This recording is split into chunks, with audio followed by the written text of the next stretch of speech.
తెలంగాణపై special focus పెట్టింది BJP. 17 MP స్థానాల్లో కనీసం 12 సీట్లు గెలుచుకోవాలని టార్గెట్ గా పెట్టుకున్నారు కమలనాథులు. అందుకోసం పకడ్బందీ వ్యూహంతో ముందుకెళ్తున్నారు. నామినేషన్ల పర్వం అయిపోయింది.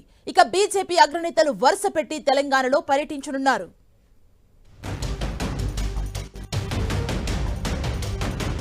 తెలంగాణపై బీజేపీ స్పెషల్ ఫోకస్.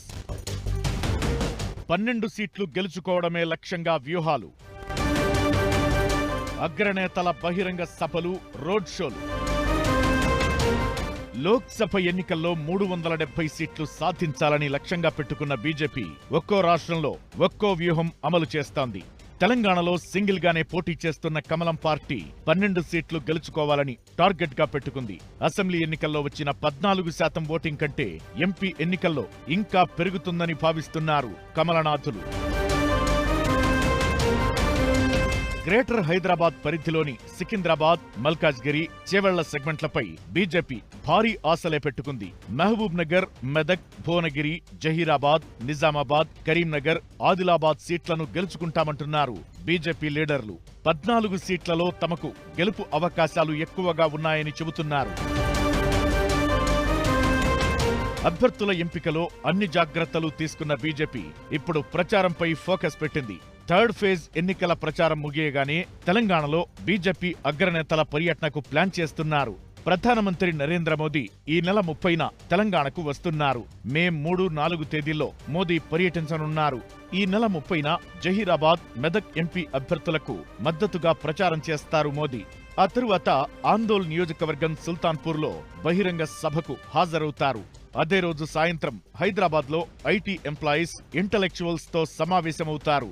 మే 3న వరంగల్ సెగ్మెంట్ పరిధిలో ఒక సభ, నల్గొండ, భువనగిరి నియోజకవర్గాలకు కలిపి మరో సభలో పాల్గొంటారు. మే 4న మహబూబ్ నగర్, చేవెళ్ల పార్లమెంటు నియోజకవర్గాల్లో బహిరంగ సభల్లో పాల్గొంటారు. ఇక కేంద్ర హోంశాఖ మంత్రి అమిత్ షా మెదక్ సెగ్మెంట్ లో పర్యటించి సిద్దిపేట బహిరంగ సభలో పాల్గొన్నారు. 12 సీట్లు గెలిపించాలని తెలంగాణ ప్రజలను కోరారు. బీజేపీకి మెజారిటీ సీట్లు ఇచ్చి మోదీని మళ్లీ ప్రధానిని చేస్తే తెలంగాణలోనూ బీజేపీ ప్రభుత్వం వచ్చే అవకాశం ఉంటుందన్నారు అమిత్ షా. आप तीसरी बार मोदी जी को प्रधानमंत्री बनाओ. मोदी जी तेलंगाना को ये भ्रष्टाचार से मुक्त कराने का काम नरेंद्र मोदी जी करेंगे.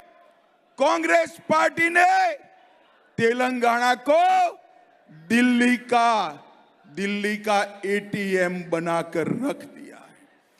जो टीआरएस ने भ्रष्टाचार किया था, वो भ्रष्टाचार का, चाहे कालेश्वरम का हो, चाहे भूमि घोटाला हो, एक की भी जांच కాంగ్రెస్ పార్టీ నహీ కర్ రహీ. ఈ నెల 29న బీజేపీ జాతీయ అధ్యక్షుడు జేపీ నడ్డా తెలంగాణలో సుడిగాలి పర్యటన చేయనున్నారు. 29న ఉదయం కొత్తగూడెం, మధ్యాహ్నం మహబూబాబాద్ బహిరంగ సభల్లో పాల్గొంటారు.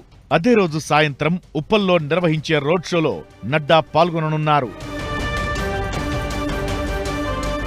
భారీ సభలు, సమావేశాల కంటే డోర్ టు డోర్ క్యాంపెయిన్ కే ఎక్కువ ప్రాధాన్యత ఇస్తున్నారు కమలనాథులు.